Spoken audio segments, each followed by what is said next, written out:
I like to give people the benefit of the doubt. I've done this often in my life, so much so in fact that I've sometimes annoyed friends and members of the Crocodile Army for humoring people for too long, or spending too much time responding to them, or engaging them on a level that some will say they do not deserve to be engaged on. I know I could ignore the people I criticize, or I could express my displeasure in ways that make for more entertaining theater, but if I do that, it's a lot easier to dismiss my words. So I will give the YouTuber known as HeyRuka the benefit of the doubt, whether she deserves it or not. Hello, HeyRuka. I've watched many of your videos. Let's chat. HeyRuka is an atheist who's recently come out as a racist, apparently jumping headfirst into everything that entails, and seemingly breaking one of the unwritten rules of racists by self-identifying as a racist, though I'm sure she will learn the euphemisms soon enough. So, HeyRuka, you said racism is perfectly natural.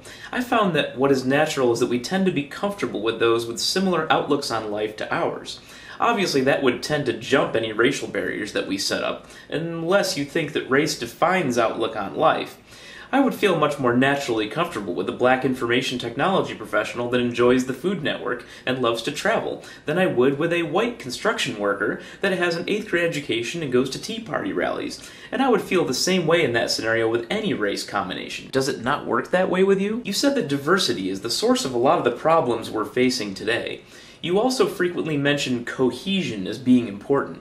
Now, in order for cohesion to involve race, and for diversity to be a problem, it would mean that the various races are working against each other on a pretty wide scale. I live in a very ethnically diverse county in the Virginia suburbs of Washington, D.C., with over 1 million people in it, and I've never had any reason to believe other races are pulling the wagon of humanity in wildly different directions than I am.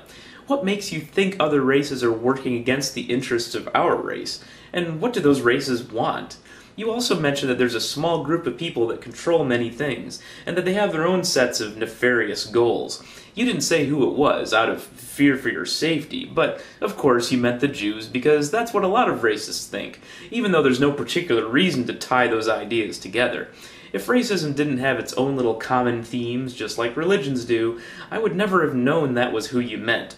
I did find your concern for your safety amusing, though. I'm sure Ben Bernanke and his Jewish enforcers are very concerned about your videos on the matter. You mentioned research and evidence several times. You also mentioned that your opponents are acting like creationists. You went back and forth between claiming we should do our own research, and you didn't have to present yours at all, and saying you didn't have enough time to give us the research.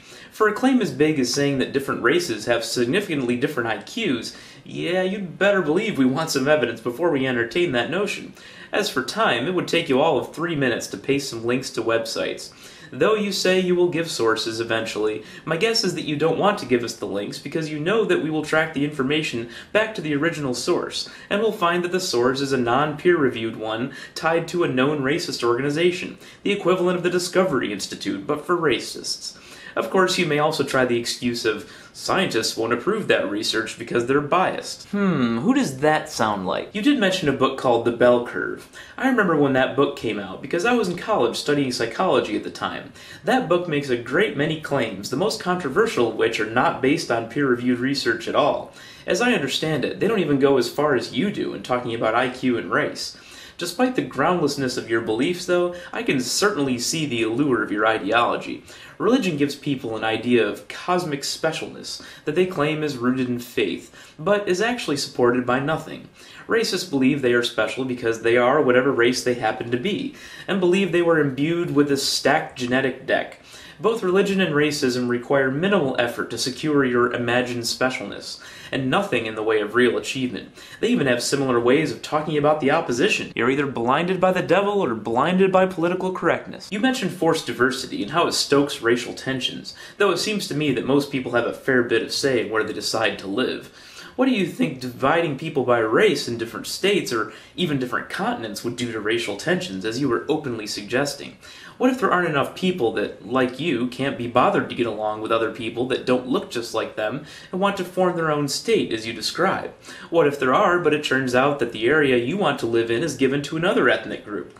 What if we decide to just divide Antarctica and give a piece to racists of every race? Problem solved? There was one thing you mentioned though, HeyRuka, that really struck a chord for me. In trying to back up how natural racism is and defend yourself from what you consider being unfairly ostracized for your views that have failed historically, you mentioned prisons as a place where people tend to stick very closely to their own race.